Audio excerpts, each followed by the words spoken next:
Welcome to Real Estate Real Talk with me, Skyleigh.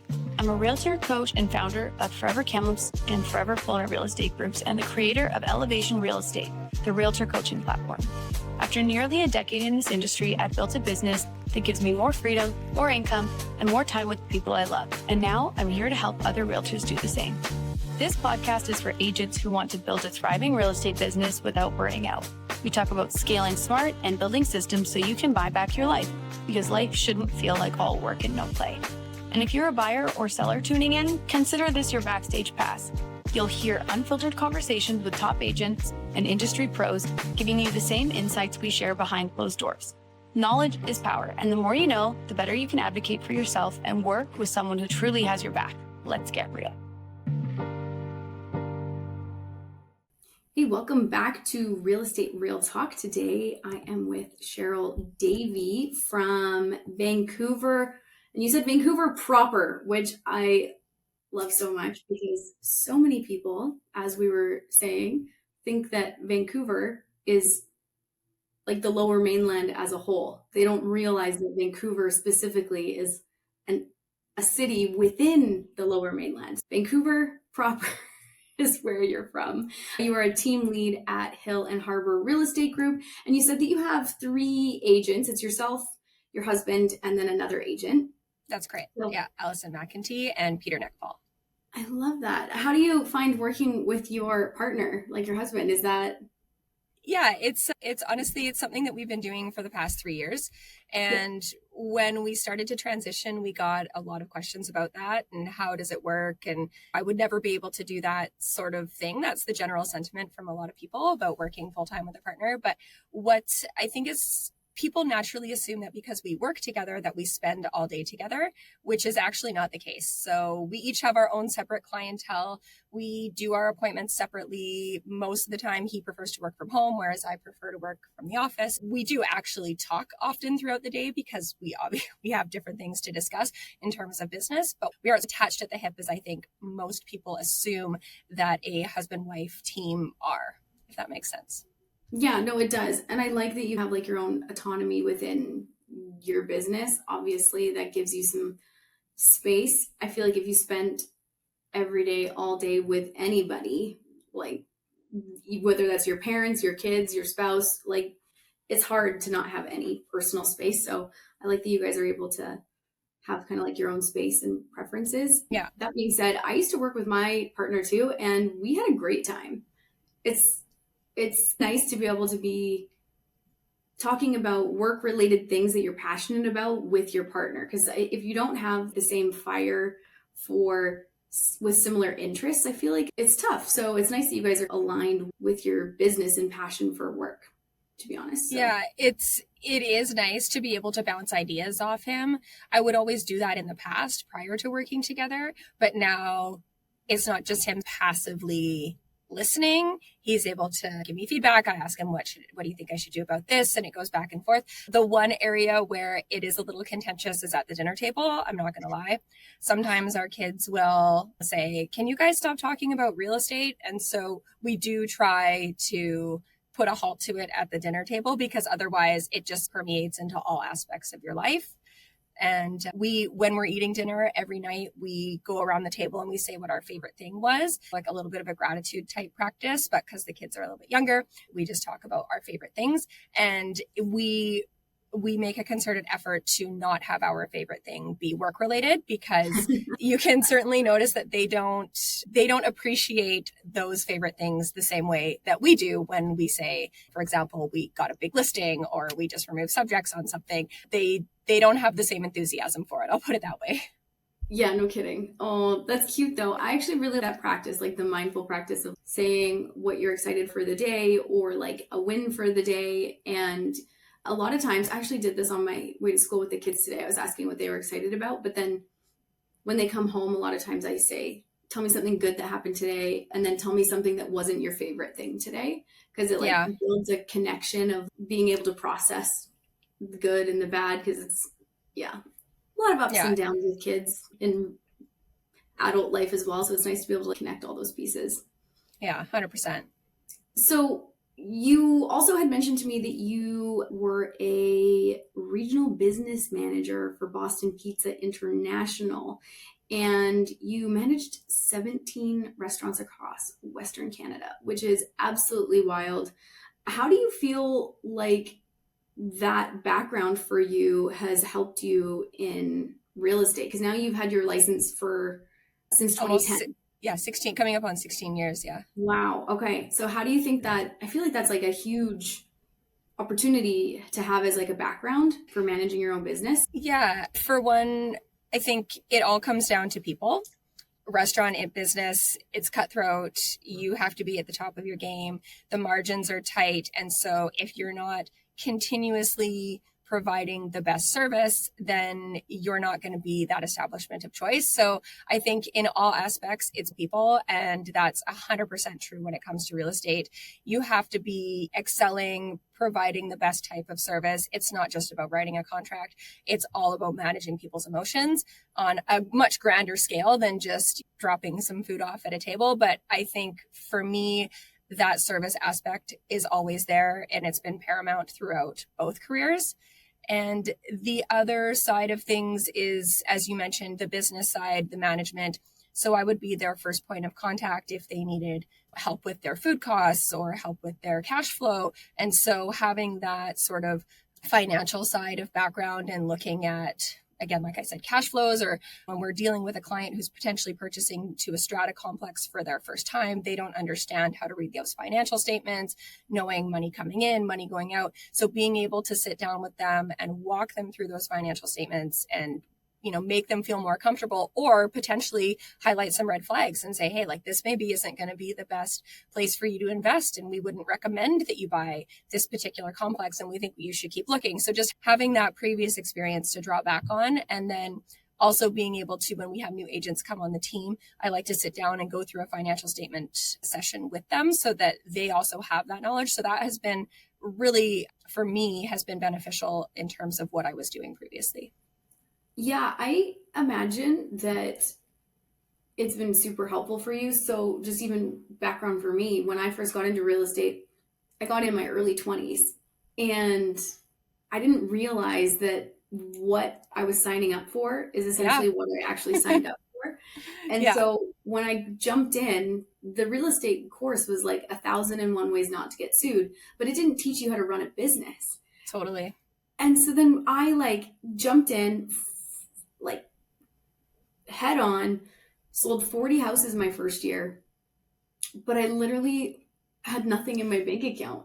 And I was like, what did I do? What? And I didn't realize all of the things on the back end for running a business and understanding where your money is going for marketing and making sure that you actually have budgets for different things and understanding just the background of putting a certain amount away in your savings account, investing some of it, saving some for taxes, and realizing how GST works. And anyways, I think that what you're talking about, even with new agents, is probably so helpful for them. Yeah, I agree with you. I think a lot of people, myself included, you think you're going to get into real estate, it's going to be hard. Everybody says there's a very low success rate, and you just don't really understand that you're not just going to help people buy and sell homes. You're literally going to hold their hand for maybe 6 months of their life. And then also managing, as you said, everything on the back end. What do I do with my money? How do I even manage my time? How am I going to track all of these people? What is a CRM? There's just so much involved in this business that, to your point in the course, is not that scratches the surface of, like you said, one, how not to get sued, and a little bit of mortgage education on how to do the math, which you'll never, ever do again. I used that calculator. I knew how to do the formulas for the exam. I passed the exam, and then I've never even brought it out. That battery is dead and it's been in a drawer for a long time. Yeah, I understand how they make it well-rounded for the course, just for knowledge purposes, but they do a lot of calculations for mortgages and depreciation rates and stuff like that within the course, which I don't know why they leaned so much into it as opposed to leaning more into the law and ethical side of things. Because I think we don't need smarter people in the industry. We need more ethically and like morally direct people in the industry. They've made it quite complicated. And I'm like, we actually just need more of a barometer for like people's like ethics as opposed to, oh, can you do math? Yeah. We're managing people's largest investments most often. And so having the correct moral compass for that is so important and paramount, and being able to have frank conversations and also guide people away from what is not going to serve them. That is absolutely necessary, not only for your client's interest, but for building a successful business year after year and having those people come back. If you are not able to do that, you don't have the courage to do that, to tell them no, then I think you'll have a lot of trouble actually gaining traction in the business. And I think that's the reason why a lot of people don't ultimately attain success and end up falling out, because they just don't have that confidence. Yeah, I think to echo what you're saying, when people get into the business and they do start falling apart within the first few years, I think that their why is more about the money than about the people and like adding value.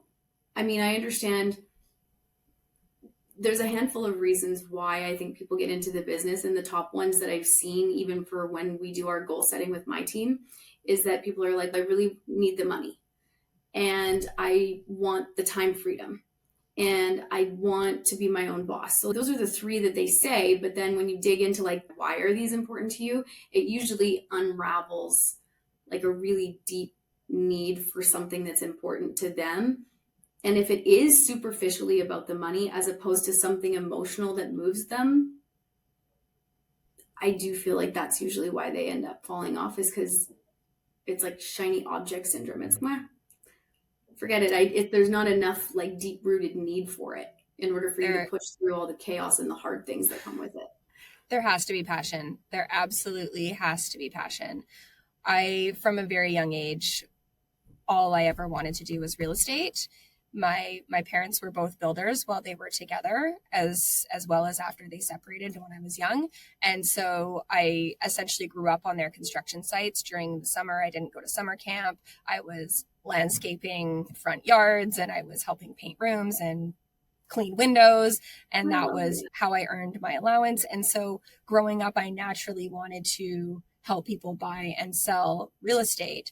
And so for me, it was a passion from a very young age. To your point, if people want to get into it because they think that it's easy money, it's going to be a rude awakening, because there's a lot of hours and there's a lot of frustration. And like I said, managing people's emotions, which if you don't have the ability to do that and help your clients and rein them in and keep them focused on what's important and what their goals are, then this business can destroy you.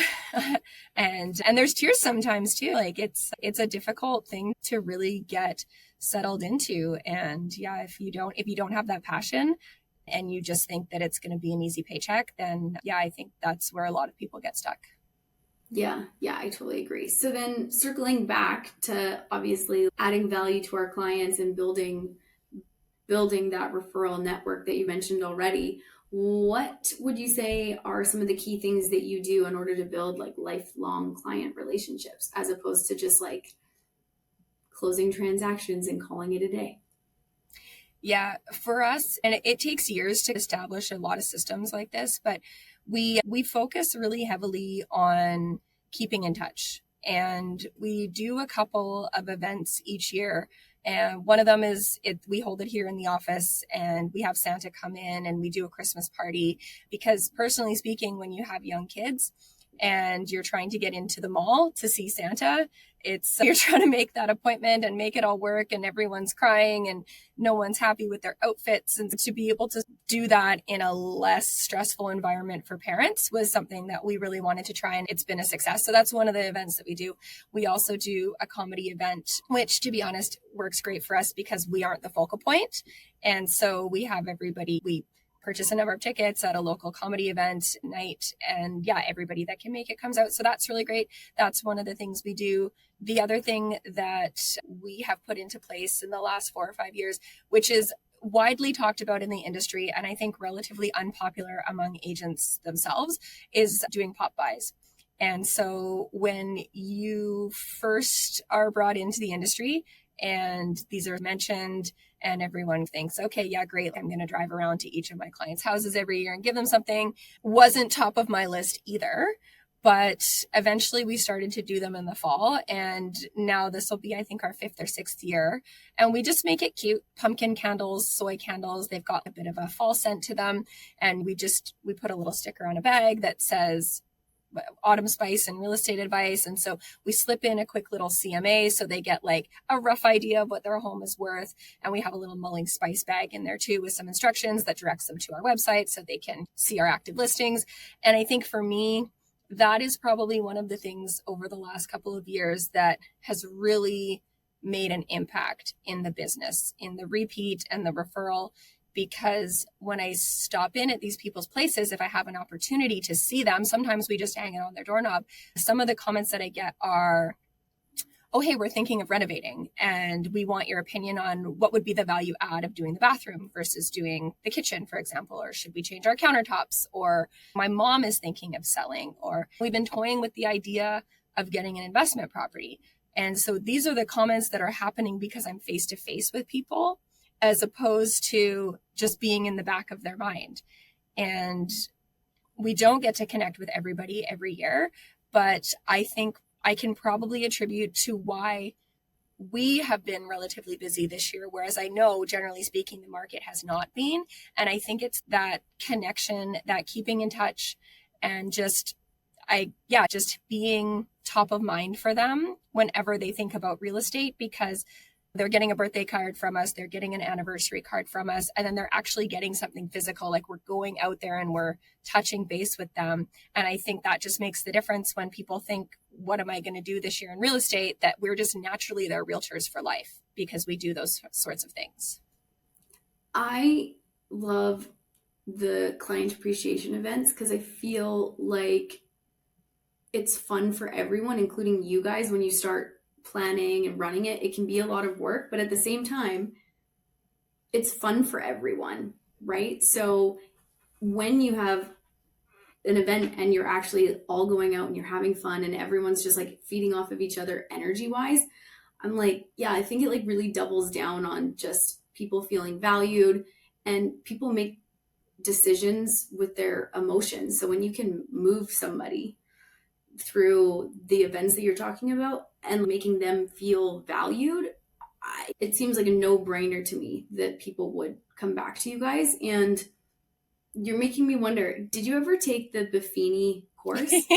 Yes, I did. I took Buffini too the first year that I was in the business, and these were some of the things. And yeah, they're things that I implemented into my business as well, and it does really work. So for any realtors that are listening to this, if you're not doing client events and you're not doing pop buys, like it's just those little things, it's so much easier for you to earn referrals from your sphere and your current database of clients than it is for you to go out on a hamster wheel and try and get new ones. I think the statistic says that it's actually like 10% harder for you to go get new clients as opposed to nurturing the ones you already have. So like just lean into the ones you have.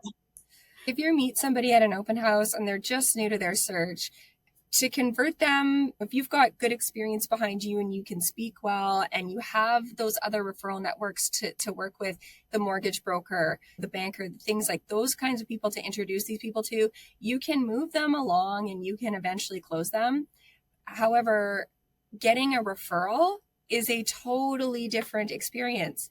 We had somebody refer us last week. We've already set them up on a search. They're going to be coming into the office and it's like a boom. Whereas, like you said, meeting someone at an open or doing that and trying to bring them into the network is significantly harder. Yeah. There's a really cute pop by, and if you have any other ideas, throw them out because I think these are really cute to talk about. Cute idea for a pop by. Somebody, or I saw this once, was a ice cream scoop with a little tag on it, and it's just like giving you the scoop on what's new in real estate type thing, or like giving you the scoop on the market. And I'm like, oh my God, these puns are hilarious. But But there's also there's a Facebook group for anybody who's listening to Yeah. that actually is like pop by. Popeyes for realtors. Yeah, I'm on there. Yeah. And just people putting out what they have done in the past for Popeyes with, again, just like cute, cost friendly things you can buy to stop by and give your clients, and Yeah. hopefully make them laugh at puns as well. It doesn't have to be over the top or expensive. It's just a tiny little gesture which shows them that you still think about them. And that is enough to tip the scales that they will think about you. Yeah, totally. So then obviously, as time goes on, I know that you've had your license since 2010. I'm almost 10 years in the business as well. What advice could you give to other realtors for being able to actually maintain that human connection, large database of clients while still selling real estate? Because obviously it's quite time consuming to try and do both, right? So yeah, you have so many balls in the air all the Mhm. time when you're running this type of business. And first things first, you have to have a good CRM. You have to have a client management system that you feel confident in, that you like using, and that you can go into on a regular basis and maintain your clients that are in there, and adding particular tags, adding VIP tags, and all of those people get invited to your events. The VIPs might also get Popeyes, but maybe not. Maybe you have those separated out. So just having that system in place is number one, because that's where you're going to get your birthdays and your anniversaries. Any kind of CRM that you invest in, make sure that it's going to work with your entire business, that it's going to integrate when, if you're having leads come in, they'll go into your phone. All of that is so important, that all of your tech is going to work together. And honestly, having somebody who can help you in terms of admin, because I'm too busy in my business to be able to facilitate all of these lists and all of that. So we, for the past 5 years, have had an assistant as well. And so being able to delegate that really enables you to do the number of deals exponentially that will come from these kinds of things, while being able to do all the other, like the facilitation of getting the events running, making sure people are getting invited, all of that. It's just, you can't, when you're new and you're just starting out, you can't do all of these things. We added these things incrementally over the years, but I would say, yeah, having somebody that can help you if you're not admin focused, which I'm not. I'm certainly not one that wants to sit at my desk and work that way all day. I can do it, but I will procrastinate on it. So having somebody who will do that, I think, is paramount. Yeah, you're reminding me too of, have you ever done a DISC assessment? Yes, I have. Do you remember what your personality type was? I'm certainly not a high D. So I must be, guess I'm equal C and S, but not a high D. I know that. I'm surprised that you're not like an I, well, even if you weren't a high I, but for those of you guys who are listening and you're not sure what the DISC assessment is, it is like a personality test, and it tells you what you lean into. So for a high D, it's be brief, be bright, be gone. You really like text messages. You want all the information very quickly. A high I would be like a belly to belly person who wants to sit with you at the table and talk and talk and talk. That's me. And then the C person is more like a lawyer brain, which would be, they want an email format, enough information so they can get the job done, but they really don't have time to chat over a long coffee about it. And then the S personality would be more like a human resource person. So they want to have things explained to them and shown how you want things done. A lot of times those would be like admin workers, again, kind of like HR. But the reason I'm bringing that up and that I'm asking you, Cheryl, is because I do feel like when we're building our teams in real estate, that we need to find people to be a part of our team that aren't us. And exactly. And so you saying you're like, I'm not the admin person, I think is like a really smart thing to say. And that a lot of realtors or even people in business think that they need to do all the things. And the fact of the matter is that when there are so many hats to wear, you need to lean into your power of the thing you're really good at and then delegate the rest. So Absolutely. I think it's great to get admin sooner rather than later so that you can lean into the things that you enjoy doing and that you're really good at doing. I'm not great with admin stuff either. No, and I've seen a lot of panels and I've heard people in the past, they say, get an admin. And when you're in that early stage of your career and you're almost feeling slightly desperate for the money when that is one of your major whys because you need to be able to pay your rent and eat, getting an admin, hearing somebody say get an admin is so far from what your reality is at that time. Yeah. And what I can say is when I took that leap, because for me, it was the responsibility of I am going to be responsible for somebody else's income. And not only how does that affect me, but how does it affect them if I'm not successful? And that really weighed on me for quite a while. And so what I did is I found somebody who was willing to do part-time. So that really helped me ease my way into it. And right when I did that, when I got that first part-time admin, is when all of a sudden I didn't have to worry about any of those things anymore, trying to get a newsletter out, which I hadn't really been successful at before, managing receipts, all these different things that you're doing, in addition to trying to sell real estate. All of a sudden, I had so much more time to follow up with so many more people. That's when my business ultimately grew. And so if I could go back, I would try to make that leap sooner because I understand how much it can impact your business. And that's where you can see exponential growth in a short period of time because you're not bogged down by all these other things anymore. You're literally just there to do what you're good at. Yeah, I cannot agree more. So many people get caught in this like purgatory where it's like you're stuck between the two. I actually launched a transaction coordination company for that reason because I noticed the problem that people were having. It's like chicken or the egg. Do I get an admin now, but I don't have the money to do it necessarily? But the baby step of a part-time, and then once you were able to offload stuff for your plate, make more money, and then bring them on full-time, the transaction coordination company does the similar thing, right? It's like you pay as you go, you only pay per transaction, but it takes so much off your plate that now you have time to lean into the money-making activities, which would be like your prospecting and closing, building more client relationships, which I absolutely love. So I want to switch gears slightly because we've been talking a lot about kind of like the business side of things and how realtors can grow their business and build that referral network. But I'm curious to know a little bit about the Vancouver market. Since I have you, I might as well pick your brain on this one. So I'm curious to know how the political climate is a little bit crazy out there. So how are the tariffs and all of that affecting the market in Vancouver? Yeah, that's an interesting question.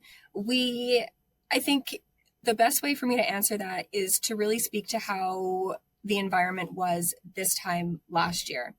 And we were starting to see buyers really feeling more confident and starting to come back. And everything looked as though it was leading towards a busier spring. The fall and late winter, early winter, it just felt like things were moving again after 2 years of really being stagnated. And we had sellers that were asking us, should we list now or should we wait?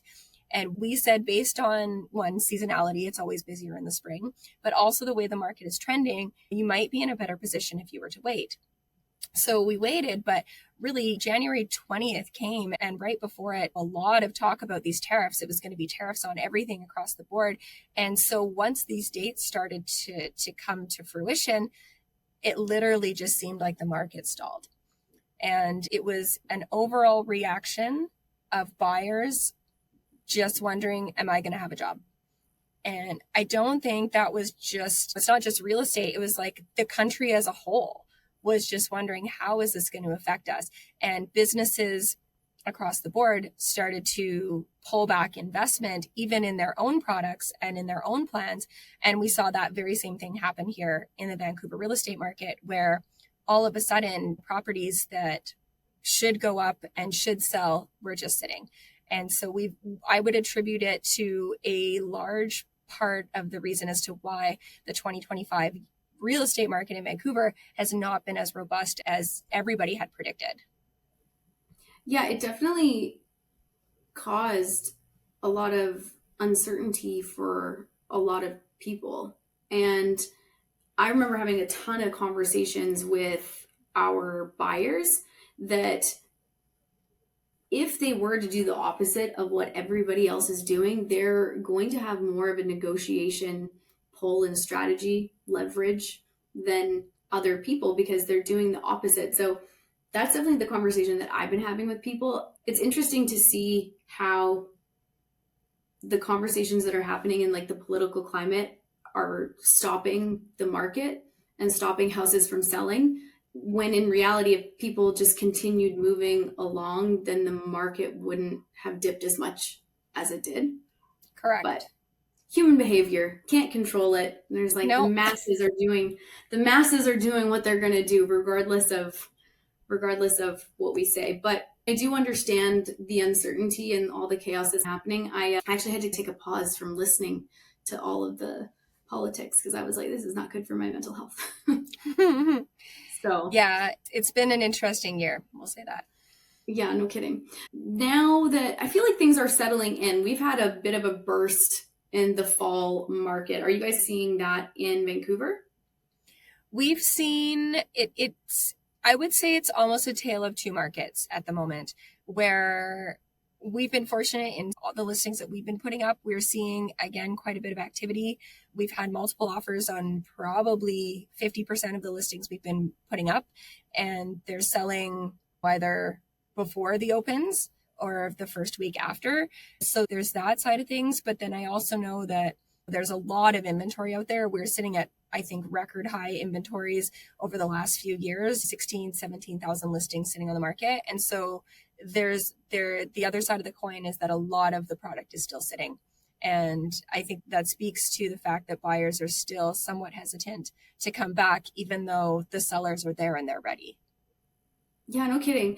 And for anybody who has clients that are on the fence about it, this is, again, the conversation that I keep having with so many buyers is that there's so much opportunity in the market when everybody else is paralyzed. Because if there is that much inventory sitting and sellers are wanting to get going and to make a move, buyers have the opportunity to come up and say, this is what I'm willing to pay. They're going to have more leverage. So I'm hoping that people start putting offers on places because they will have more negotiation pull. Absolutely. If they do actually like make a move right now. The ones that you're saying are going into multiple offers, why do you think these ones are going into multiple offers and then some of the ones that are sitting aren't? I think for us specifically, we're having those tough conversations with the sellers. We're being very upfront with them about the current condition of the market. And it's so important to do, is to just be realistic, lay it on the table, and then ultimately it's their decision as to whether now is the right time for them to make this move or not. And there's been some of them where we've been surprised that they've still decided to go ahead. And then we've put it on the market. We're not using what we call as a direction of offers, saying that we're holding off until a particular date. We just don't feel we're in the right environment for that kind of strategy. And yet we're pricing it at a point where it should sell, and we're seeing those offers come in. And so for us, particularly, a couple have been condos where we've experienced that in the last few weeks, but we've also seen that on detached properties at a higher price point, the 165 range. And so it's ultimately just about pricing it. And if you miss that mark by, in a condo, sometimes it's even $30,000. If you're overpriced, like, you're not going to see that kind of activity. And so it's about spending the time and having the conversations and making sure that everyone's on the same page. And that's where we're seeing success on our listings. Got it. Okay. So this was your listings that are going into multiples. That's awesome. Yeah, that makes me so happy to hear. So then for your listings as well, aside from pricing strategy, how do you like market your properties that you're listing? Yeah, so we have a particular, and it's part of our listing package. We have a 20 point marketing plan, and we do all of these steps for everything. And so part of that, though, is prep and really working with the sellers, because we've already talked about the fact that it needs to be priced right, but it needs to show well. And if it doesn't stand out in today's market, it's not going to get the attention. So we do a walkthrough with them. It's very detailed. We go through every single room, and I'm getting my eyes on everything, right? Like I'm looking at those high touch points. Are there fingerprints around the light switches, caulking in the bathtub? Like, to me, these are all just no-brainers. All of that needs to be addressed. So we have super detailed lists that we send them to start with, but we do that walkthrough and we help them establish what needs to be done prior to. And we will often make sure that they have a professional clean come in before our first open house. That in itself makes such a difference. You can have an old property that's outdated and needs a full gut, but if it's clean, somebody will come in and buy that. If it's dirty, you're going to be dead in the water. So that's what we do in terms of prep and helping them get ready. We also have a number of light staging items that we bring in. So if you look at our listings, you'll probably see the same 4x4, or we have 3 of them 4x4 paintings in almost all of our listings, because generally speaking, people have their own artwork up, but we need something that's a little bit more contemporary. We come in, we're doing that. We're placing items. We're doing up built-ins. We have all the little knickknacks. We brought the soap dispensers and the little topiaries. So it's all of these little things and pillows and textiles that it sounds crazy, but it works. These are the things that help people envision the way that they want to live. And it's work on our part, but it's a small detail for the sellers. And it just helps our listing shine as compared to other people. So it's a lot of prep, and we put everything into every one of our listings. And this market is proving that works for us. I love this so much. And you're reminding me, as you can see me smiling, because if I can tell you a quick story, I helped my mom sell her place probably a year ago. And she loves her things. And she has a lot of furniture, and she has a lot of, I don't even know if you'd call it like knickknacks and trinkets, but she's collected things over the years. Do you know what I mean? And she really, her and my stepdad, they love photography. They go traveling, they take photos, they do prints, they're all over the walls. And it's great for them in their home, but it's not the thing that is helpful to sell a place, because when it photographs, it's not as bad when you walk in. It doesn't look cluttered and overwhelming when you're in it. However, in the photos, when you put it into a photo that's this big, it ends up being very overwhelming. And so I remember having conversations with her about staging and putting things away and boxing all the things. And she was very reluctant. And because she was my mom, I think that maybe I gave her a little bit more authority than I probably should have. But the funny thing is that however many months later, they ended up actually moving into their rental property. And when they moved into their rental property, they took all their stuff. And I went in because they left some things behind for staging. And I went in and I took more things off the walls, and I moved things around, and we did all new photos, and I changed the light bulbs to be the daylight light bulbs. So it was really bright. And it ended up selling within a week. And that was not even a normal time frame for the market that was in. So it's interesting to see how those tweaks can actually make such a difference for our clients. And it's hard for them to look past the things, even though the things aren't included in the listing. It's interesting. Yeah. And one thing that you just said really struck me, and it's a line that I use when I'm working with my clients, because the last thing that you want to do is be offending them by saying, hey, we should take this off the wall. And so I use the line, it's just going to photograph. I think it'll photograph better if we make this tweak, or we remove this, or we do that. And so it's not necessarily coming from me. I'm not saying, hey, I don't like this. I'm saying, hey, when it photographs and it's sitting online and someone's going to see it, it's going to look better. It'll photograph better. It'll appear better if we do it this way. And we don't usually get a lot of pushback, and people aren't offended because they're understanding, oh, it's the way that it photographs. Yeah,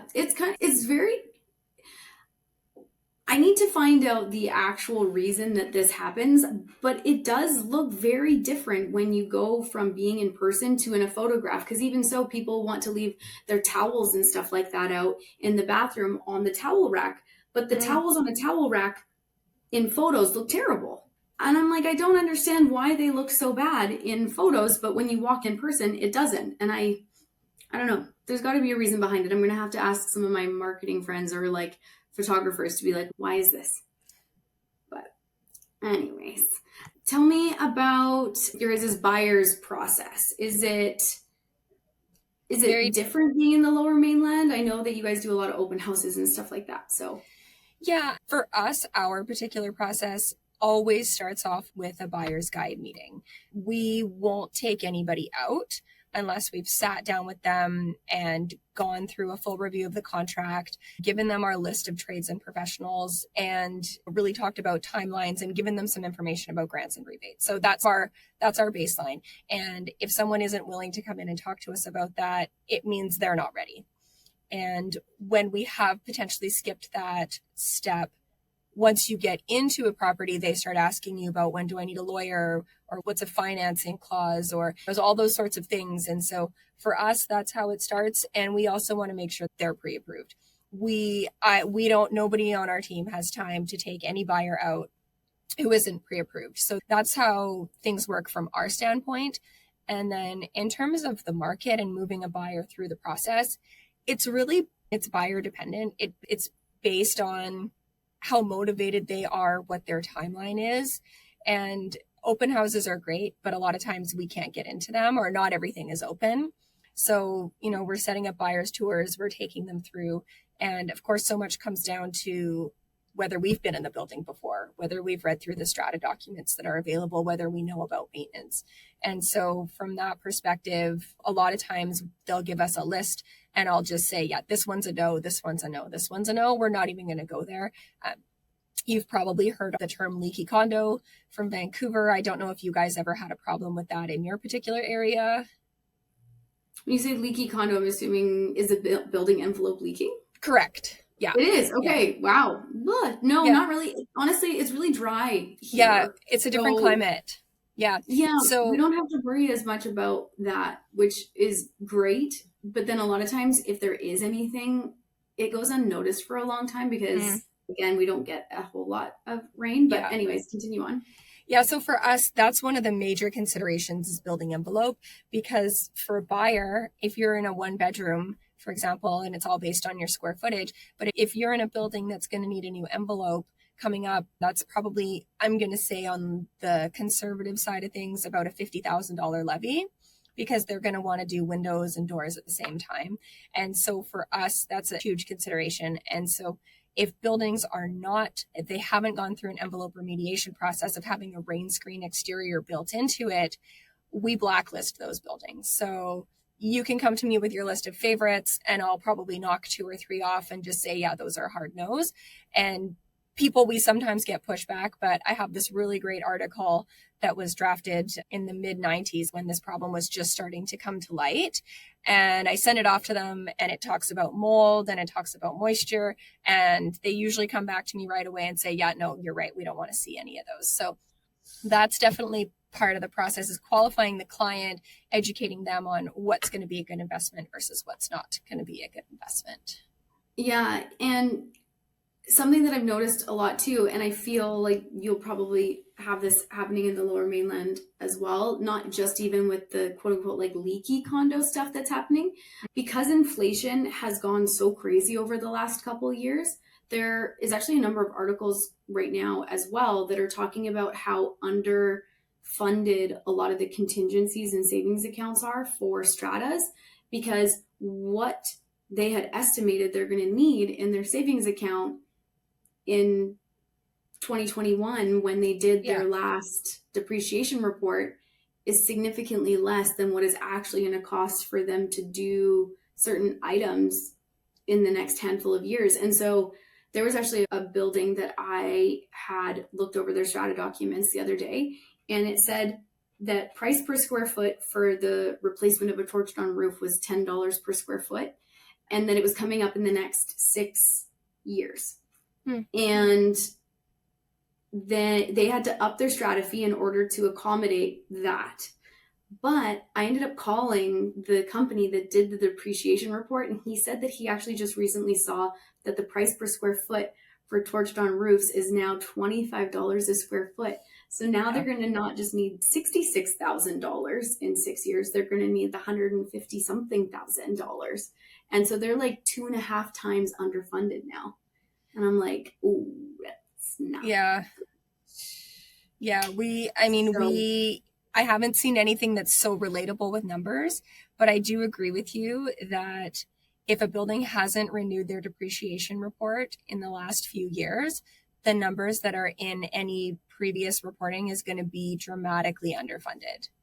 I think a lot of people need to like go get new depreciation reports now, because I think that the law is that you have to do one every 5 years. It's just changed to that. So I think all buildings will need to be compliant by July of 2026. Yeah. But I'm like, even if you're still within that 5-year window, I'm like, no, go do it again now, because getting smacked with those special levies. And I think so many times people are like, ignorance is bliss. I'm like, no, it's a bad idea. I'm like, you're going to get smacked with these massive levies and like loans from the bank in order to fund this. It's going to be insane. When I was first licensed in 2010, we didn't even have depreciation reports to refer to. It literally was ignorance is bliss on all of these buildings. I used to see it advertised in the public comments, low strata fees, like that was billed as a bonus. That's the kind of building you wanted to be in, or it was low cost. And when these depreciation reports became mandated, there was a lot of pushback in the industry saying, we don't understand this. Why is this happening? And now for newer agents that come into the business, like they treat them as gospel, because it's the only thing we have that's going to be a good indicator of how much money you're going to need and what's going to come up over the years. And they're absolutely integral for us to be able to guide a client into what's going to be a good investment and what's not. It's scary for sure. And I think that people have this mindset of wanting the strata fee to be less money. And in reality, when you see the stratas that cost you a little bit more, your mindset should probably be, oh, this means that it's probably a proper run strata, because they're actually putting enough money away for the things, as opposed to having it low and then getting caught with your pants around your ankles, being like, oh, cool. So yeah, I think my business partner and I, we were talking about this the other day, and we're like, okay, the ones that actually are more expensive, obviously you still need to do your due diligence and research and all the things, but I'm like, we need to reframe the mindset of our clients being like, I don't want to pay a high strata, to I'm buying into a building. I'm buying an investment in a building that is going to be managed properly, and that the strata is obviously being well maintained. Yeah. And that the numbers have actually been looked at. Yeah, that it's well funded and proactive, that they're saving for future costs. I used to, when depreciation reports first came out, we started looking at how much do they have in the fund per unit. And that number used to be, if I see they have $1,500 per unit on average in the CRF, that was a good benchmark. Nowadays, for me to feel like it's a good property, you're looking at around like $2,500 per unit in the CRF. And really like at least doing a minimum contribution of $1,000 per unit annually into the CRF. We have a listing right now where there's $10,000 per unit in the CRF. And is that an easy sell? Absolutely. They might have a roof coming up, but when you look at the amount of money that they have to pull from, you can naturally assume that you're not going to be spending the entire amount of that roof cost through a levy on all of the owners. They're going to have money to pull out, and they're going to have money left over after the fact. So that's a huge bonus. Yeah. I have seen it before too, where it's okay, the roof needs to be done, but then these other things need to be done as well. We have enough money for the one thing, but then it's completely depleted after that. Yeah. Oh, so I do love stratas.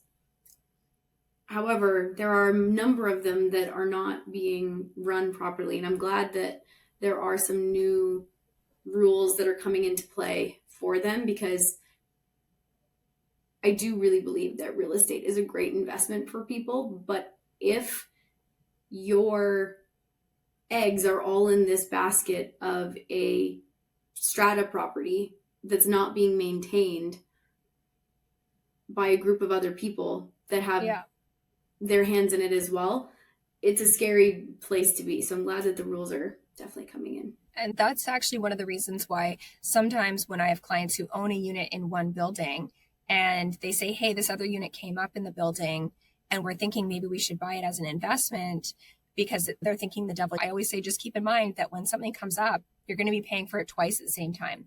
So it's definitely something to keep in mind, because here, with our values being as elevated as they are, for a lot of people, strata is the only option. They can't necessarily make the jump into detached. So it makes up a huge part of our business here for any agent in the city of Vancouver.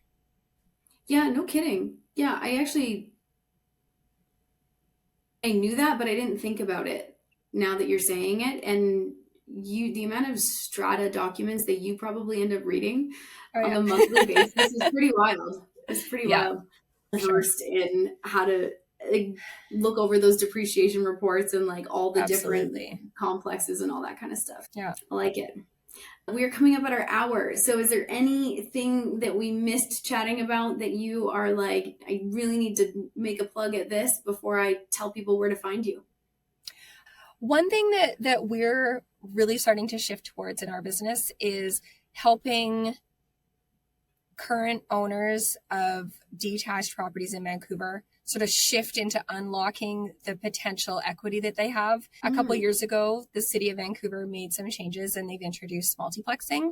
And so this can be a really fortuitous endeavor for somebody who's been living in their property for a number of years and are maybe reaching that point where they're looking to downsize out of a detached property. And instead of just selling that one property as is, maybe to a developer, really having some conversations about what can I do to put 4 units here. And so helping the individual homeowner potentially become a developer is something that's really starting to be an area of future potential in the city of Vancouver. So that's something that we're starting to look at, putting together some workshops for sellers, because most of these people, like I said, if they've been there in their homes for a number of years, they're unsure of how the market works. The last time they bought a place, their realtor was using a physical book, right? Like an MLS book like that was printed, right? Yeah. Nothing was online. And yeah, just connecting with these people, because we can help them unlock so much potential in their home as opposed to just handing it over to a developer who's going to do the same thing. So that's something that's really exciting for us that's coming down the line. And it's happening more and more. We're based mostly in East Vancouver, and that's where we're seeing a lot of this sort of transitional development happen. So that's really exciting for us. Yeah, I think that's probably it that we see coming down the line as being a good opportunity. Yeah, no kidding. I think that's an awesome opportunity and like really great for you guys to share with people, because there are a ton of builders and developers and stuff like that out there that are looking for these opportunities. And if you can bring that to the table for people and be like, hey, you don't even realize that you have this, that's going to unlock probably another level of retirement for them that they didn't even know it existed. Exactly. And I feel like we do need to share the wealth. There's so many people out there that have cracked the code, and good for them for cracking the code. But if you have an investor who has 35 rental properties, and then there's a handful of other people who would really love to get in, but they just don't know how, I'm like, if I can help those people get 1 or 2, yeah, I would love to do that, as opposed to just adding the one from 35 up to 40. Do you know what I mean? I would love to just push it out a little bit. Yeah. Yeah. Okay, so where to find you? There's a handful of links that I have here. Google is a wonderful thing. So people could obviously Google Cheryl Davie, Realtor, you would pop up, and then your team, which is Hill and Harbor Real Estate Group. But there is Facebook, Instagram, LinkedIn, and YouTube. So YouTube, people would look up Hill and Harbor Real Estate Group, which is awesome. And then for the Facebook, Instagram, it's just Cheryl Davie Real Estate, right? Yeah. Yeah. We have personal pages and business pages, and they all blend in together. And yeah, that's all the places that you can find us. Which is your favorite platform for people to reach out to you on? Personally, I think Instagram is probably the number one. I like to post stuff about not only real estate, although there's a lot of that on there, but my kids and just life and spending time outdoors. We're big outdoor enthusiasts, and we have a place in the Caribou, so we like to go up there a lot. So yeah, that's kind of getting off track. But yeah, Instagram is where I would say I do most of that kind of online activity. Yeah, that's where I do mine too. And I feel like it humanizes you, and people trust you more when you are sharing with them like your life. And I don't know, you're a mom with kids as well, and you get it. I feel like you get what the majority of the population is going through, which is amazing. And having it on your Instagram is nice for people to see. Awesome. Hey, well, thank you so much for having me on. This has been a great time, honestly. Amazing. That's a wrap on this episode of Real Estate Real Talk. Whether you're an agent building your business or a buyer or seller trying to get the real story, thanks for being here. If this episode gave you clarity, confidence, or just something to talk about, I'd love for you to follow, rate, and share the show. It helps more people find these conversations. If you have questions or want to connect, head over to SkyleighMcCallum.com or come hang out with me on Instagram. Thanks for listening, and I hope you catch the next episode on Real Estate Real Talk.